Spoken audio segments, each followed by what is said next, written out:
अस्सलाम वालेकुम। आज हम एक क्वेश्चन करने जा रहे हैं representation of numbers on number line, यानी हमने रैशनल और इरेशनल नंबर्स को रियल लाइन के ऊपर रिप्रेजेंट करना है। रियल लाइन भी कह सकते हैं इसको, नंबर लाइन भी कह सकते हैं। उर्दू में इसके लिए वर्ड अददी ख़त का यूज़ किया जाता है।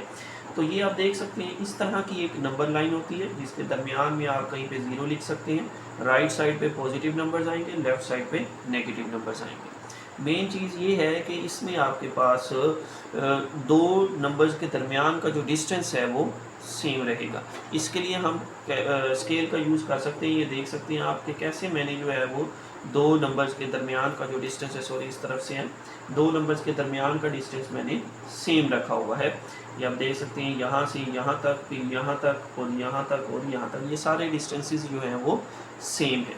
तो ये एक नंबर लाइन है, दरमियान में कहीं पे ज़ीरो, राइट साइड पे पॉजिटिव, लेफ्ट साइड पे नेगेटिव नंबर्स, और ये डॉट्स बता रहे हैं कि ये नंबर चलते जा रहे हैं। हम जितनी हमारी क्वेश्चन में रिक्वायरमेंट होगी हम उतने नंबर्स आगे लिखेंगे।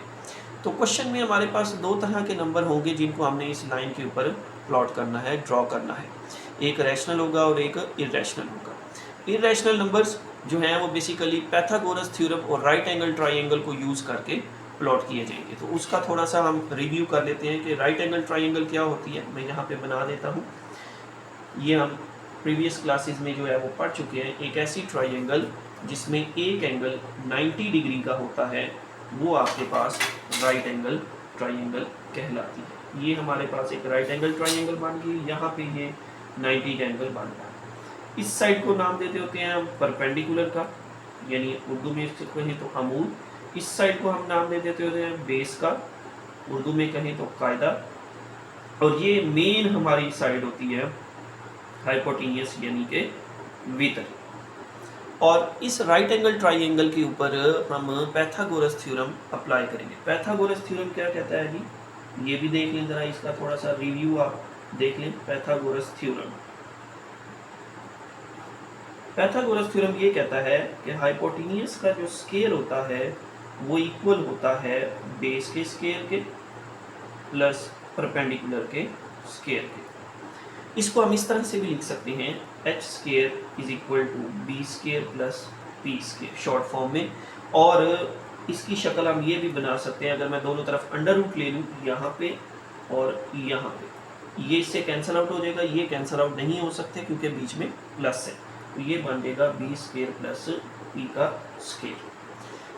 इन दो बातों को यूज़ करके, राइट एंगल ट्राइंगल और पैथागोरस को यूज़ करके, हम नंबर लाइन के ऊपर नंबर्स को रिप्रेजेंट करेंगे। याद रखिएगा कि ये जो पैथागोरस थ्योरम है, उर्दू में इसको मसला फीसागोरस भी कहते हैं। ये बेसिकली इरेशनल नंबर्स को नंबर लाइन के ऊपर रिप्रेजेंट करने के लिए यूज़ किया जाएगा। अब हम एक नंबर है √5 जो कि इरेशनल नंबर है, उसको नंबर लाइन के ऊपर रिप्रेजेंट करने जा रहे हैं। तो क्वेश्चन ये है हमारे पास, रिप्रेजेंट √5 ऑन नंबर लाइन। इसके लिए हम पैथागोरस थ्योरम भी यूज़ करेंगे, क्योंकि ये √5 एक इरेशनल नंबर है। तो पैथागोरस थ्योरम बताता है कि एच स्केयर इक्वल होता है basically B square plus P का स्केयर। या इसको मैं ऐसे लिख सकता हूँ, H is equal to B square plus P square, यानी बेस का स्केयर प्लस परपेंडिकुलर का स्केयर। तो हम एच की जगह √5 लिखेंगे। √5 इज इक्वल टू, अब यहाँ आपने एक बात जो है वो लॉजिकली यूज़ करनी है कि मैं √5 को दो नंबर्स के स्केयर के सम के तौर पर लिखूँगा। यानी हम दो ऐसे नंबर ढूंढेंगे जिनका स्केयर लें और उनको जमा करवाएं तो 5 आ जाए। तो 5 के लिए ये दो नंबर 2 और 1 है, यानी मैं इसको ऐसे लिख सकता हूँ 4 + 1। और 4 जो है वो आपके पास 2 का स्केयर होगा और 1 बेसिकली 1 का स्केयर होगा। ये हमने किया क्या है, हम एक नंबर लाइन ड्रॉ करेंगे और उस नंबर लाइन के ऊपर हम बेस और परपेंडिकुलर ड्रॉ करेंगे। और बेस की लेंथ ये होगी हमारे पास, ये बेस है बेसिकली हमारा 2, और ये हमारा होगा परपेंडिकुलर इज इक्वल टू 1। चले आए इसको ड्रॉ करते हैं, फिर आपको ज़रा बातें क्लियर हो जाएगी। मैं एक नंबर लाइन ड्रॉ करता हूँ यहाँ पे इस तरह से। ये मैंने एक नंबर लाइन यहाँ पे ड्रॉ कर दी। यहाँ पे हम इसका 0 रख लेते हैं, ये 0 आ गया।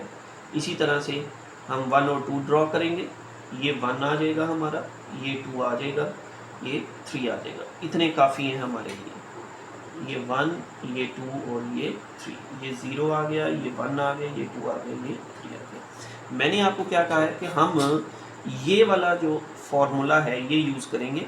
h की जगह हम लिखेंगे √5, जो भी आपको इरेशनल नंबर दिया जाएगा h की जगह ये लिखेंगे, और हम दो ऐसे नंबर ढूंढेंगे जिनका स्केयर लेके सम करवाएं, यानी दो ऐसे नंबर जिनका स्केयर लेके जमा करवाएं तो वो 5 के इक्वल आ जाए। तो वो ये दो नंबर हैं, 2 का स्केयर प्लस 1 का स्केयर। ये जो 2 होगा ये हमारा बेस बन जाएगा, और ये जो 1 है ये परपेंडिकुलर बन जाएगा। करना क्या है, हमने अब नंबर लाइन के ऊपर 2 यूनिट्स की बेस बनानी है। मैं क्या करूँगा, 0 से लेके 2 तक नंबर लाइन के ऊपर 2 यूनिट की एक बेस बनाऊंगा। ये देख लीजिए ज़रा, इसको हम कैसे करेंगे। 0 से लेके 2 तक ये हमारी बन गई है 2 यूनिट्स की बेस, और परपेंडिकुलर हमने ड्रा करना है जो कि बेसिकली 1 यूनिट का होगा। 1 यूनिट का मतलब है जितना फासला यहाँ से यहाँ तक आपने रखा हुआ है दो नंबर्स के दरमियान, उतना ही आपने यहाँ परपेंडिकुलर ड्रॉ करना है। तो ये मैं बेसिकली यहाँ पे परपेंडिकुलर ड्रा करने लगा हूँ 2 के ऊपर। ये हमने 1 यूनिट का परपेंडिकुलर ड्रा कर लिया। अब हम इनको आपस में मिला देंगे। तो ज़रा आप गौर करके देख लें, ये हमारी जो साइड बनेगी ये हाइपोटेनियस बनेगी, जो कि √5 के इक्वल होगी, जिसको हमने √5 लिखा था h। ये है हमारे पास √5।